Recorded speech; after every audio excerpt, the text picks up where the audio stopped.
이제는 가짜 교회를 떠나야 합니다. 이스라엘이 탄압받을 때 그들을 대신하고 애굽 권력에 빌붙어서 고유고시가며 종족 탄압에 앞장섰던 사람들이 있습니다. 오늘도 그렇습니다. 기독교인이라고 하면서 더러운 권력에 빌붙어 하나님과 교회를 배신하고 헌금이라는 이름으로 성도의 돈을 쳤죠. 부동산 재벌과 종교 재벌을 꿈꾸는 수많은 목사와 교회가 있습니다. 가짜 교회. 가짜 교회. 애굽의 고생을 떠나 가나안으로의 여정을 시작한 이스라엘처럼 이제 우리도 가짜 교회에서 탈출해야 합니다. 홍해를 건너고 힘겨운 광야를 통과해야 하지만 그 여정은 하나님께서 함께 하십니다. 가짜 교회를 지금 떠나야 합니다.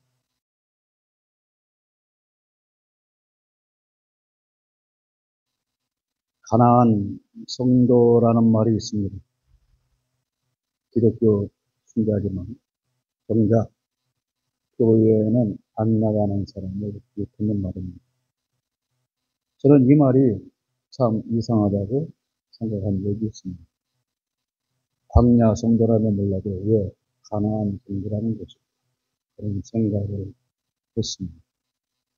오히려 우리의 목표는 가나안 성도여야 하는데 왜 그런 것입니까? 그런데 이것은 성경에서 가나안 땅을 향해 나아가는 여정을 거꾸로 해서 기존 교회에 나가지 않는다는 의미를 담고 있다고 합니다. 가나안에서 다시 광야로 그리고 본래의 이집트, 애굽, 즉 교회 공동체에 소속되지 않고 개인적인 신앙생활을 하는 사람들을 지칭한다고 합니다. 가나안을 거꾸로 읽으면 안 나가라는 단어가 되는데 거기에서 착안하여 만들어졌다고 하는 말인데 교회에 안 나가는 사람들을 비유적으로 표현한 것이라고 합니다. 가나안 성도들은 교회에 나가지 않지만 기독교 신앙을 유지하고 있으며 개인적으로 성경을 읽거나 묵상하는 등 다양한 방법으로 신앙생활을 한다고 합니다. 그건 한국 사회에서는 가나안 성도의 수가 점차 증가하는 추세이며 특히 젊은 세대에서 두드러지게 나타나고 있다고 합니다. 가나안 성도들이 생겨나는 원인은 다양합니다. 교회 내 문제, 교리에 대한 의문, 개인적인 신앙관의 변화 등이 복합적으로 작용할 수 있습니다. 이 사람들의 말을 들어보면 교회가 돈만 알고 사업계처럼 되었고 사랑은 없고 목사가 권위적이고 몇 사람에 의해서 운영이 결정되고 위화감을 조성합니다. 이기적이라서 그런 교회는 가짜이기 때문에 나갈 수가 없다는 것입니다. 그들의 주장에 다 동의할 수는 없지만 그런 빌미를 교회가 적용하는 건 틀림없습니다. 제대로 된 신앙인은 교회를 떠나고 극우 교육에 치우치는 교회에서는 어린 학생과 청소년 성도를 왜곡된 역사와 반민주적인 교육에 열을 올리고 있습니다. 정작 신앙적인 교육은 사라지고 있습니다.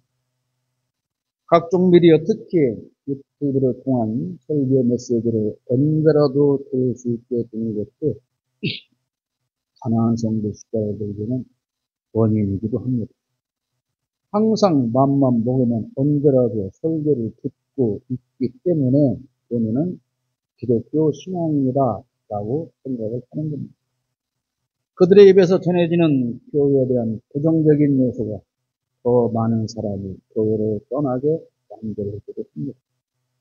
교회에 나가지 않는 이유와 책임이 본인에게는 없고 오직 잘못된 가짜 교회에 있다고 핑계를 댈 수 있기 때문입니다.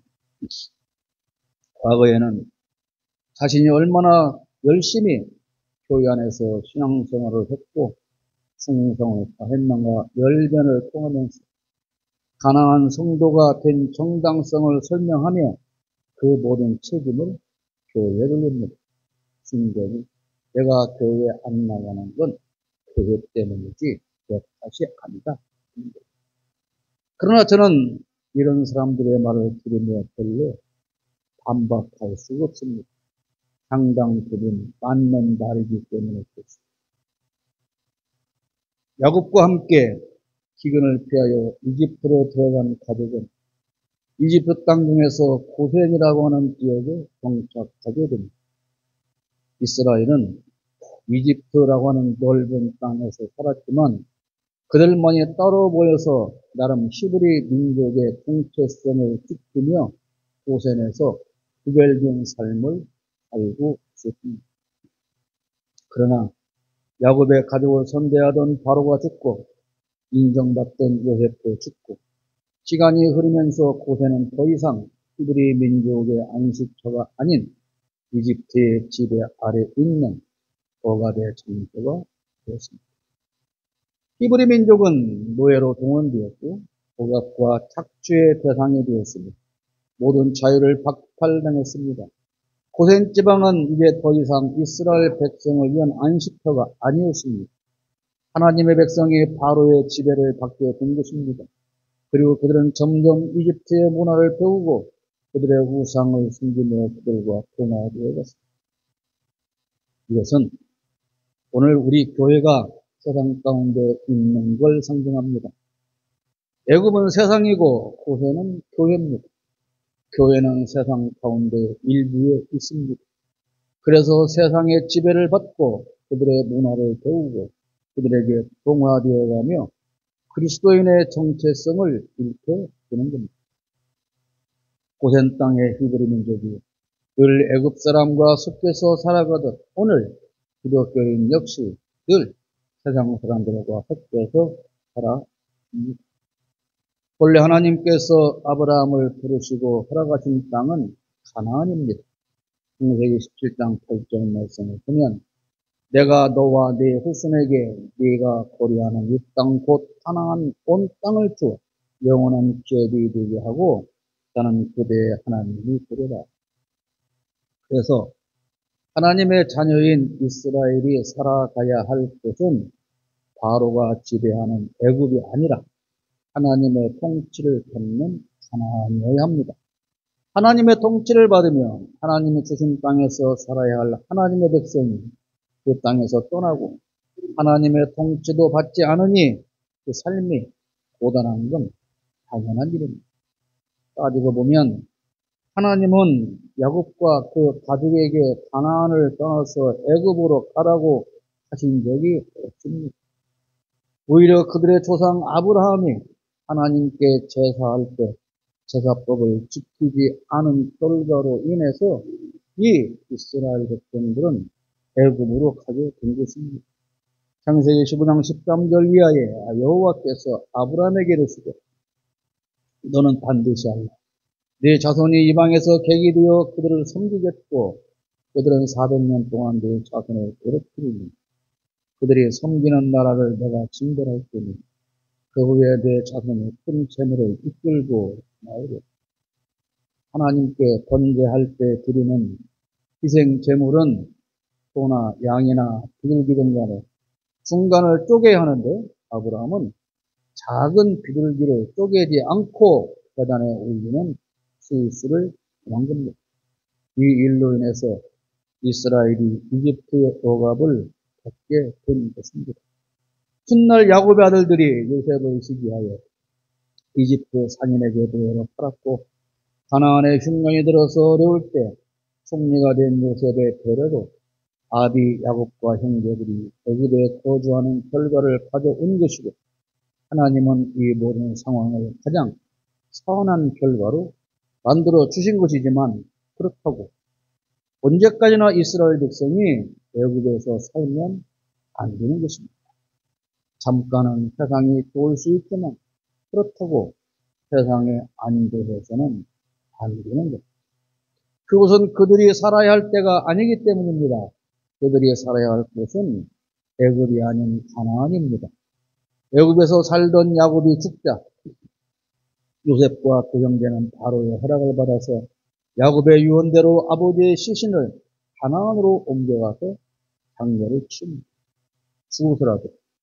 죽어서라도 하나님이 허락하신 약속의 땅 가나안으로 돌아가야 한다는 이것이 야곱의 훌륭한 신앙입니다.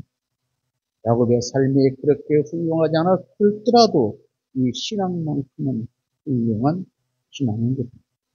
죽어서라도 우리가 돌아가야 할 곳은 하나님께서 우리를 위해 예비하신 천국 하늘나라입니다.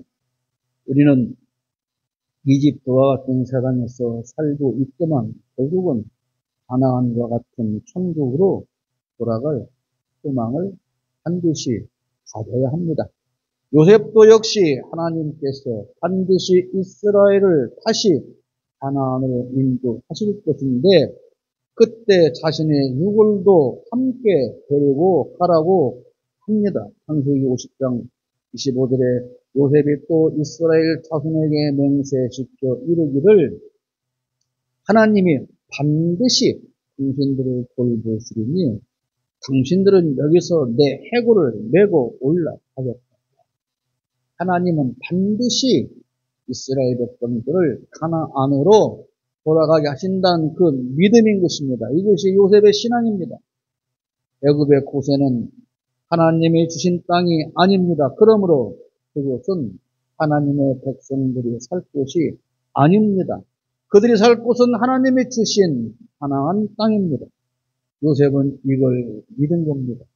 고세는 오늘로 말하면 세상에 속한 가짜 교회입니다. 가나안은 진짜 교회를 상징하고 있습니다. 그런데 오늘 대부분의 신앙인이 가짜교회 고센에 머무르고 있다는 겁니다. 그리고 그곳을 너무 좋아합니다. 그래서 그곳 떠나기를 싫어합니다. 하나님은 이스라엘 백성이 이집트를 떠날 수밖에 없는 상황을 만드셨습니다. 힘겨운 노예의 삶에서 벗어나기를 기도하게 하십니다. 그리고 온갖 재앙으로 바로를 압박하십니다. 결국 이스라엘 백성이 애굽으로 이주한 430년 만에 그들은 가나안으로 가기 위해 출발합니다. 그러나 그 여정은 만만하지 않습니다. 거대한 장애물 홍해를 건너야 하고 먹을 물을 해결해야 하고 추위와 무더위를 견뎌야 합니다. 그래서 많은 사람이 불평을 들어놓고 다시 온 길을 돌아서 애굽으로 돌아가자고 합니다. 누구는 돌을 들어 모세를 쳐 죽이려고 합니다. 본래 히브리 민족이 아닌 섞여서 따라온 이방 민족들이 지치고 힘든 백성을 꼬드기고 지도자에 반역하게 하고 우상을 만들게 하고 하나님을 배신하게 하기도 합니다. 원래 이스라엘 백성이 아닌 가짜 이스라엘 백성들, 원래 기독교인이 아닌 가짜 기독교인들이 오늘 이렇게 하나님을 배신하도록 앞장서서 꼬드기고 있는 겁니다. 진짜 신앙인의 길을 찾아가는 여정은 이렇게 만만하지 않습니다. 그래서 그 길은 인위적인 방법으로는 절대 갈 수 없습니다. 오직 하나님의 은혜와 돌보심과 기적으로만 갈 수 있는 길입니다. 이스라엘은 그저 애굽을 떠나면 쉽게 가나안에 도착할 걸로 믿었습니다. 이른바 가나안 성도는 언제라도 내가 마음만 먹으면 나는 저희로 다시 돌아갈 수 있어 이렇게 생각을 합니다. 그러나 그렇지 않습니다. 한 번 떠나온 교회로 다시 돌아가는 일은 그렇게 쉬운 일이 아닙니다. 마음만 먹으면 된다고 생각하지만 그렇게 되는 것이 아닙니다. 이스라엘이 가나안을 떠나서 애굽에 살며 애굽의 문화를 배우고 동화되었던 것처럼 가나안 성도는 이미 세상의 문화에 젖었고 동화되었으며 그곳의 즐거움을 알았기 때문에 그런 것들을 포기하고 교회로 돌아가는 게 쉽지 않은 겁니다. 그래서 대신 고생과 같은 세상에 머무르기를 좋아하는 겁니다.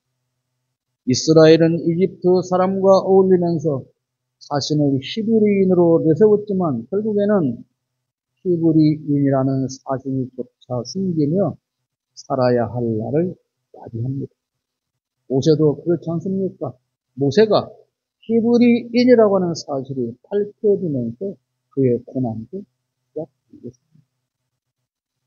가나안 성도가 자신을 신앙인이라고 내세우지만 결국은 기독교인이라는 사실을 숨기면서 살게 될 때가 온다는 겁니다.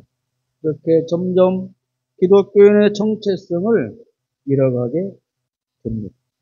그러나 그런 사람의 삶은 평탄할 수 없습니다. 애굽의 이스라엘이 고난받고 고통스러운 삶을 살았던 것처럼 고난을 감수해야 합니다. 애굽의 고센에 살던 이스라엘이 평통한 삶을 즐겼다면 그들은 결코 애굽을 떠나서 가나안으로 향하지 않았을 겁니다. 하나님은 가나안 성도를 다시 신앙인의 길로 가게 하기 위해서 고난을 허락하십니다. 그러므로 빨리 깨닫고 돌아가는 게 중요합니다. 가나안은 하나님께서 약속하신 땅이며 그분의 통치가 온전히 이루어지는 장소입니다. 그러나 고세는 그렇지 않습니다. 교회는 단순히 세상 속에서 존재하는 공동체가 아니라 하나님의 나라를 이 땅에 구현하는 공동체여야 합니다. 고센에서는 하나님의 통치하시는 나라를 구현할 수 없습니다. 고센과 같은 가짜 교회에서도 하나님의 나라를 구현할 수 없습니다. 고센의 히브리인은 하나님 나라를 구현하며 정의로운 삶을 살 여유가 없습니다. 오직 애굽의 압박 속에서 그 속에서 견디고 살아남기 위한 방법을 찾아야 하기 때문에 그렇습니다. 그래서 때로는 애굽의 권력자에게 줄을 서기도 하고 그들에게 빌부터 아부하며 동족을 밀고 하는 일도 서슴지 않아야 합니다. 십계란 영화를 보면 그런 모습들이 등장하고 있지 않습니까? 지난주 이재명 대통령이 성공적으로 한미 정상회담을 마쳤고 트럼프를 다루는 그의 처세술이 세계적으로 주목받고 있다고 합니다. 트럼프에게 불려가서 줄 세워지고 국가 정상으로서 타국민에게 수치를 남겨준 여러 나라의 정상들이 이재명 대통령을 부러워하며 이재명 대통령을 통해서 트럼프 다루는 법을 배우고 연대를 요청해야 합니다. 그런데 여러분도 다 아시다시피 그 정상회담 3시간 전에 트럼프가 우리나라 극우들의 주장을 SNS에 올려서 긴장시킨 일이 있었지 않습니까? 강훈식 비서실장이 이걸 예상하고 미국으로 날아가서 트럼프 비서실장과 소통하며 해결했다고 합니다. 그런데 트럼프가 그런 글을 올리는데 역할을 한 그 사람들이 있는데 그 중에 하나가 저희도 순복음교회 이영훈 목사라고 하는 의혹이 저기 되고 있고 거의 확실해 보입니다. 물론 그 시각에 이영훈 목사가 트럼프에게 전화해서 이런 걸 좀 올려주세요. 그렇게 요청하지는 않았을 것이고 이영훈 목사 혼자의 작품이라고 하는 것도 아닙니다. 지난해 8월달, 작년 8월달 트럼프의 아들 주니어 트럼프와 미국의 여성 폴라 화이트 목사가 여의도 순복음교회를 방문하고 간증한 일이 있고 이영훈은 이 트럼프 취임식에도 초청이 되었습니다. 주니어 트럼프와 폴라 화이트 목사가 여의도 순복음교회에서 간증을 하고 엄청난 사례금을 받아갔다고 합니다. 이영훈과 주니어 트럼프 간의 이해관계가 맞는 인정 행사였습니다. 주니어 트럼프와 여의도 순복음교회를 방문했던 이 여성 목사가 현재 백악관에서 예배를 주관한다고 합니다. 그러니까 이들과 이영훈 목사는 꾸준히 소통하는 관계인 것이고, 그들이 주장하는 의견을 이영훈 등이 사실인 것처럼 포도하여 백악관에 전달했을 가능성이 크다는 얘기입니다. 여기에서 이 여성 폴리 화이트 목사를 잠시 소개하겠습니다. 폴라 화이트는 미국의 대표적인 복음주의 설교자이자 방송 전도자입니다. 번영신학이 뭡니까? 신복음 신학과 상통하는 거죠. 예수를 믿으면 복을 받고, 복을 받으면 잘 살게 번영신학. 이 번영신학을 전파하는 인물로 잘 알려져 있습니다. 그녀는 종교계뿐 아니라 정치계에서도 영향력을 행사해 왔습니다.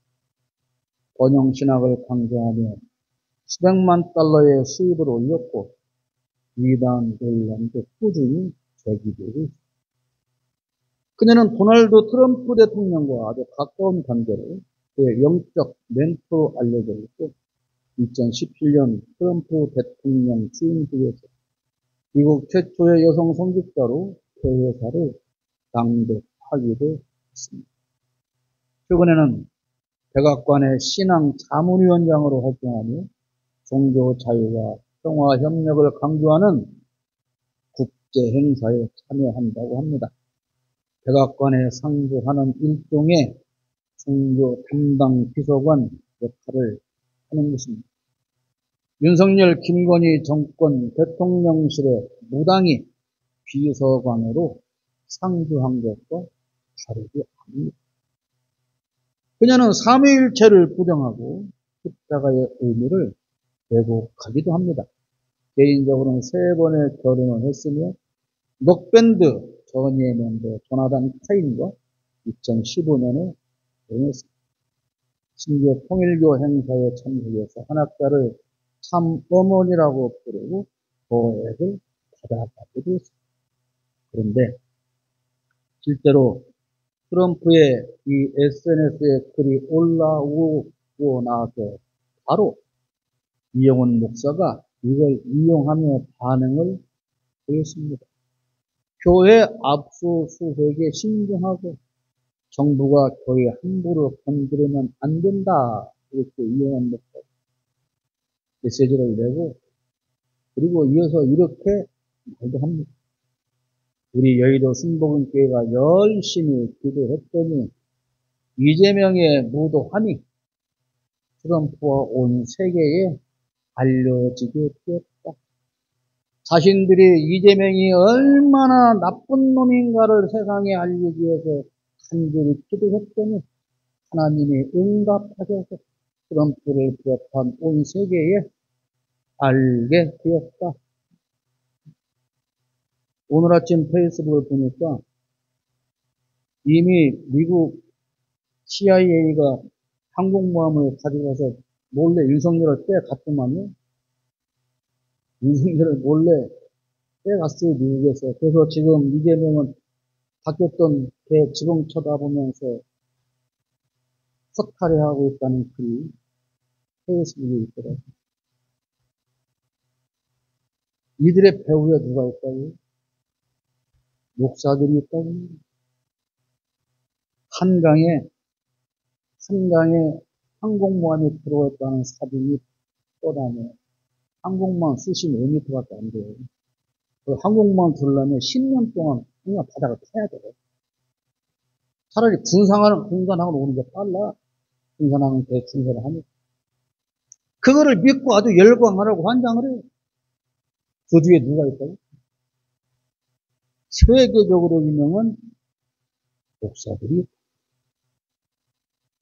물론 이영훈 뿐이 아니고 통일교나 김영환 목사 측에서도 이영훈과 같은 역할을 했을 수 있습니다. 트럼프도 통일교 행사에 한번 참석하고 33억 원을 받아갔다고 하니 이 사람들의 표가 트럼프에게 필요하니 그들을 위한 메시지도 필요하고 그런데 그런 일들을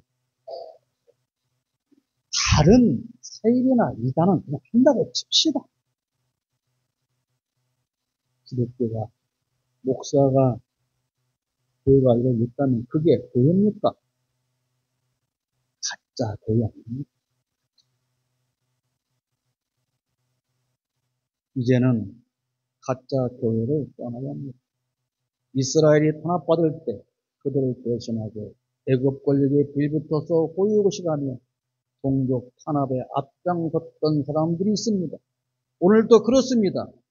기독교인이라고 하면서 더러운 권력에 빌붙어 하나님과 교회를 배신하고 헌금이라는 이름으로 성부의 돈을 쳤죠.